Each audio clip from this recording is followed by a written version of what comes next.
ذوالحجہ کے 10 دنوں میں روزانہ سورۃ والضحیٰ بکثرت پڑھنے والے کو اللہ پاک جہنم کی آگ سے نجات عطا فرمائے گا۔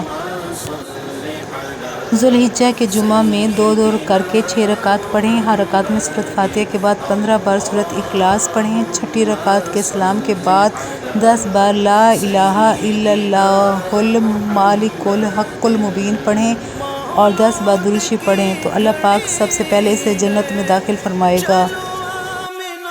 ذوالحجہ کی پہلی رات سے 10ویں رات تک روزانہ عشاء کی نماز کے بعد 2 رکعت نماز نوافل اس طرح پڑھیں کہ ہر رکعت میں سورۃ فاتحہ کے بعد 3 بار سورۃ کوثر اور سورۃ اخلاص پڑھیں۔ انشاءاللہ اس نماز کی عظمت کے سبب اللہ پاک اسے نیکیاں عطا فرمائے گا اور بے شمار برائیاں مٹائے گا۔ جو کوئی ذوالحجہ کی ہر رات وتر کے بعد 2 رکعت اس طرح پڑھے کہ ہر رکعت میں سورۃ فاتحہ کے بعد سورۃ کوثر اور سورۃ اخلاص 1 مرتبہ پڑھے تو اللہ پاک اسے بدن کے ہر بال کے بدلے 10 نیکیاں عطا فرمائے گا اور 1,00,000 دینار صدقہ کرنا اور 7 لاکھ غلام آزاد کرنے کا ثواب عطا فرمائے گا۔